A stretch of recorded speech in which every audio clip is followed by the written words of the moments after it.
Դե ինչ շարունակվում է առավոտ լուսան սիրելի հեռուստադիտողներ եւ ժամանակն է ամենասկզբում խոստացել էինք մեր հյուրերի հետ շատ կարևոր թեմաների մասին ենք զրուցելու եւ հիմա նաեւ ոգեշնչելու ենք պատանիներին, երիտասարդներին մեր հյուրի Էդուարդ Արևշատյանի օրինակով, որովհետեւ նա Երևանի Չայկովսկու անվան երաժշտական դպրոցի սան լինելով ճանաչվել է Մոցարտի միջազգային մրցույթում բացարձակ հաղթող մանրամասները կպատմեն հենց հիմա մեր հյուրերը։ Ինչպես հասկացաք, Էդուարդ Արևշատյանն է մեր տաղավարում այս պահին, բարև ձեզ, Երևանի Չայկովսկու անվան երաժշտական դպրոցի 12-րդ դասարանի աշակերտ եւ Զարա Վարդանյան, Երևանի Չայկովսկու անվան երաժշտական դպրոցի ուսուցչուհի, բարև ձեզ եւ շնորհավորում ենք։ Շնորհակալություն։ Եվ ինչպես նշեցինք ամենասկզբում, օրինակն էլ վարակիչ կլինի, բայց գնանք մի փոքր սկիզբ, ինչպես երաժշտությունը գրավեց քեզ, Էդուարդ, եւ որոշեցիր ճանապարհդ մասնագիտական ուղիղ արդեն կապել հենց երաժշտության հետ։ Իրականում բավականին հետաքրքիր ճանապարհ եմ ես անցել, որովհետև ի սկզբանե ես տրամադրված չէի երաժշտությամբ շարունակելու։ Ես ավելի շատ ինձ տեսնում էի բժշկության մեջ, եւ ես ցանկանում էի դառնալ նեյրովիրաբույժ։ Դա տևում էր մինչև մոտավորապես 9-րդ դասարան եւ ես շատ ուժ էի տրամադրված դրան, այսինքն ես նույնիսկ Շատ չեք շեղվել իդեպ ճանապարհից։ Շատ կրկին բուժում է երաժշտությունը, շատ։ Բայց միևնույն է երաժշտության նկատմամբ միշտ սերը շատ ուժեղ էր, իսկապես շատ ուժեղ, այսինքն ես շատ սիրով էի դասերի հաճախում, ես շատ երաժշտական էի եղել միշտ ու երաժշտության նկատմամբ միշտ շատ լուրջ էի վերաբերվում։ Իսկ ընտանիքի անդամները արվեստի հետ կապ ունեն։ Դա շատ կարևոր է, որովհետև իմ քույրերը, Արուսակ եւ Շուշան Արևշատյանները նույնպես երաժիշտ են, Արուսակը ջութակահար, Շուշան դաշնակահար եւ իրանք մեծ դեր են խաղացել այն նրա մեջ, որ արդյունքում ես կարողացա որոշել, որ երաժշտությամբ շարունակել։ Որովհետև իրականում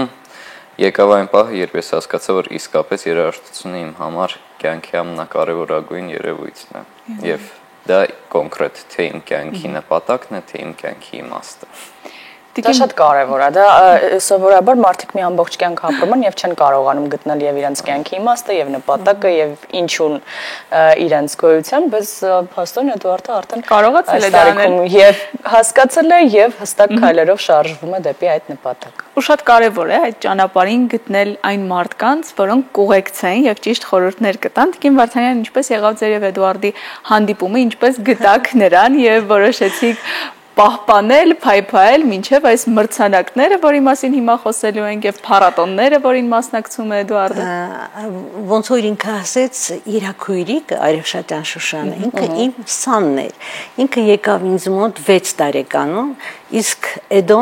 Էդոլիկը ես այդտեղ իրան դիմում եմ միջև հիմա, չնայած երիտասարդ գեղեցիկ տղա է, բայց Էդոլիկը տենցել մնաց մեծ։ Ինքը գալիս էր մոր հետ եւ փաստորեն 2 տարեկանից ես իր հետ կապ ունեմ։ Առաջի դասարանից միջև 12 դասարան ես իր ուսուցիչն եմ, մենք ընկեր ենք, երևի թե ամենագլխավոր մեր կապը մեր ընկերության հետ է կապնված, որտեղ մենք շատ երկար զրուցում ենք, բացի պարապելուց, բացի ինչ-որ կոնկրետ քայլեր անելուց, երաժշտության մեջ մենք շատ ջերմ ենք իրար նկատմամբ։ Գանք Մոցարտի միջազգային մրցույթին, դա վերջին իրադարձությունն է մի ամբողջ շարք մրցույթներից հետո, բայց ինչպես եղավ հենց այս մրցույթի մասնակցության որոշումը, ինչքանով օգնեց նաև ուսուցիչը եւ առհասարակ այս մրցույթների մասնակցության կարևորությունը որտեղից է սկսվել, ով է ուղղորդում եւ ինչու։ Իրականում բոլոր երաժիշտների կյանքում մրցութային կյանքը բավականին կարևոր է, որովհետեւ այս պահի դրությամբ դա տալիս է հնարավորություն կոնկրետ, որ դու քեզ ցույց տաս տարբեր արտասահմանյան բեմերում, որ դու կարողանաս տարբեր կարծիքներ իմանալ, թե քո կատարումների, թե քեզ որպես երաժիշտ, դա շատ կարևոր է բոլոր մասնագիտությունների մեջ կապված արվեստի հետ եւ ոչ միայն իրականում։ Ինչ կապված է այս մրցույթին, իրականում բարդ է կոնկրետ այս մի մրցույթը ինչ որ առանձնահատուկ վերցնել կամ դիտարկել, բայց համենայն դեպս պետք է հաշվի առնել այն, որ արվեստը միևնույն է մնում է արվեստ, կապ չունի իմ կարծիքով մրցույթները ոչ այդքան մեծ դեր են խաղում կոնկրետ արվեստի մշակութային կյանքի մեջ, որովհետև իրականում արվեստը այնքան վերին երևույթ է հոգևոր, որ բարդ է իրան դիտարկել ինչ-որ մրցույթի ֆորմատի մեջ։ Մրցույթները իրականում պետք են արվեստագետներին թրծվելու եւ վարժվելու համար եւ հենց դա էր պատճառը փաստորեն, որ այս դրամաբանությամբ սկսեցիք շարժվել մրցույթից մրցույթ Տիկին Վարդանյան։ Գիտեք ինչ, ինքը այս 2-3 տարվա ընթացքում այդքան ահրելի ծրագիր է սարքել, մատերի տակ ուներ եւ շատ զապիսներ ուներ, դրա համար այդ թույլ տվեց իրան այդ մրցումներին ուղարկել տարբեր Շոպենի բալադները, Շոպենի սոնատները եւ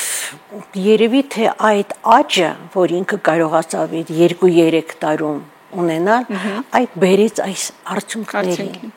Իհարկե մրցույթները նաև միջազգային հարթակներում բերում են ճանաչում, ինչն էլ նաև շատ կարևոր է եւ նոր համագործակցությունների դաշտ է բացվում, արդյոք այս ընթացքում հասցրել եք համերգների, մենահամերգների հրավերներ ստանալ, Էդուարդ։ Այս ընթացքում ես ստացել եմ բավականին շատ հրավերներ, բայց դեռևս հասցրել եմ միայն արտասահմանում նվագել Ռուսաստանում։ Հենալ այդ հրավերը տեղի էր ունեցել կոնկրետ շատ մաստեր կլասների շրջանակում, ինձ հրավիրել էին Գնեսինկայի ակադեմիա, որտեղ ես ունեցել եմ մաստեր կլասների որոշակի շարք եւ որտեղ ես արդյունքում նվագեցի համերգ։ Հիանալի։ Իսկ Մոցարտի մրցույթի ժամանակ ինչ եք նվագել եւ ըստ ինչով որոշվեց, որ հենց հաղթողը դուք պետք է լինեք։ Բարդ է ասել ինչու է որոշվել այդպես, որովհետեւ ես ինքս իմ մասին չեմ կարող ինչ-որ տենց կարծիք։ Իսկ դուք ծանոթ եք մյուս մասնակիցներին։ Դե ես օնլայն մրցույթ է եղել։ Այդ օնլայն մրցույթ։ Ես հիմնականում ավելի շատ իհարկե լսել եմ իրանք ինչ են նվագել, որոշ չափով ծանոթ եմ եղել այն ծրագրերին, որոնք իրանք տիրապետում են, բայց համենայն դեպս չեմ կարող ամբողջությամբ կազմել կարծիք ինչ սկզբունքով են ժյուրիները որոշում կայացրել, համենայն դեպս ես ուրախ եմ, որ կարողացել եմ իմ կատարումներով ինչ-որ մի կերպ գերել իրանց ուշադրությունը եւ դրա մեջ նաեւ մեծ շնորհակալություն պետք է հայտնեմ ոչ միայն իմ ուսուցչին, այլ նաեւ Չայկովսկու անվան դպրոցին, որովհետեւ այդ դպրոցը շատ մեծ դեր է կատարում Հայաստանի մշակութային կյանքի մեջ, նույնքան ինչքան նույն կոնսերվատորիան։ Եվ չիմացանք ինչ գործ էիք կատարել։ Այո, ես կատարել եմ այնտեղ Շոպենի երկրորդ սոնատը եւ ոնց որ թե Շոպենի 4-րդ բալադը։ Տիկին Վարդանյան, քանի որ նաև խոսեցինք կրթության կարևորության եւ բարձր որակի մասին, որքանով է հետաքրքրությունը տարեց տարի մեծանում պատանիների կողմից հենց երաժշտության, մասնավորապես դաշնամուրային արվեստի նկատմամբ, որովհետեւ մենք բազմիցս խոսում ենք մեր հաղթող պատանիների, երիտասարդների մասին, միջազգային հարթակներում ներկայացնում են հային, հայկականը, բայց թիկունքում հենց ուսուցիչներն են եւ այն թիմը, որը օգնում է նրանց անցնել այդ ճանապարհը։ Գիտեք ինչ, մեր դպրոցում պրոֆեսորների կողքին, որոնք հայտնի երաժիշտներ են, շատ ջահել դասատուներ կան, որոնք արդեն այսօր ցույց են տալիս շատ բարձր որակ։ Եվ մեր դպրոցում կան փոքրիկ երեխաներ, 4-րդ դասարան, 5-րդ դասարան, երկրորդ դասարանի երեխաները, որոնք արդեն դարել են միջազգային մրցույթների դափնեկիրներ։ Այսինքն այդ սերը դեպի երաժշտություն դա եղել է, կա եւ միշտ կլինի։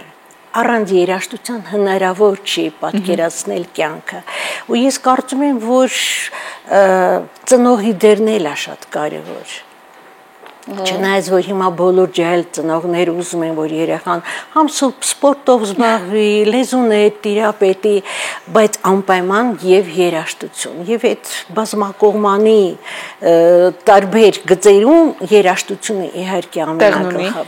ամենագլխավորն է, որտեղ կան երեխաներ, ես ասում եմ, փոքրիկ 7 տարեկան, 6 տարեկան, որոնք հիմիկվանից արդեն կարող են 2-3 ժամ նստել դաշնամուրի մոտ,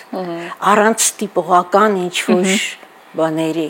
Դա շատ կարևոր է մեզ համար։ Եվ մեծ երջանկություն հենց դասատուի,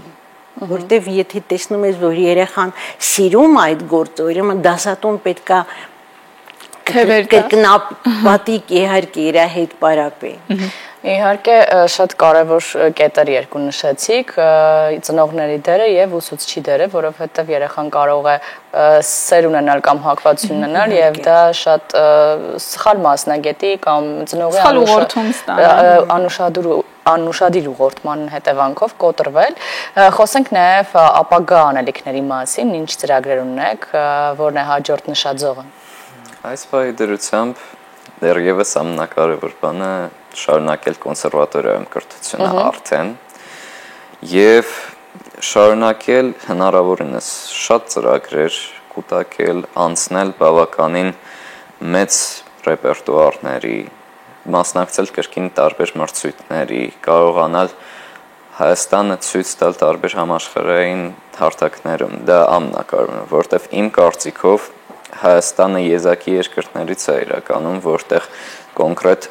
շատ են տաղանդաշատ երեխաները, շատ երիտասարդության մեջ դա շատ ուժեղ է երևում, դա եզակի երևույթ է, որտեղ եթե մենք համեմատենք նույն Եվրոպայի հետ, նույն Ամերիկայի հետ, ասիական երկրների հետ, միևնույնը Հայաստանը բազմաթիվ երկրներից է, որտեղ համեմատած նույն բնակչության քանակության հետ շատ են տաղանդավոր երեխաները, երիտասարդները եւ շատ մեծ պերսպեկտիվներ կան։ Շնորհակալ ենք ձեզ եւս մեկ անգամ շնորհավորում ենք, վստահ ենք, որ նորանոր հաջողություններով դարձյալ հյուրընկալելու առիթ կունենանք մեր տաղավարում եւ ինչպես նշեցիք, այո, մենք շատ տաղանդավոր երիտասարդներ եւ պատանիներ ունենք, միայն մնում է ճիշտ պահին նկատել նրանց տաղանդը եւ ճիշտ ձևով մշակել այն։ Շնորհակալ ենք Անչափ։ Մենք ենք շնորհակալ։ Սիրով։ Իսկ մենք սիրելի հեռուստադիտողներ շարժվենք առաջ։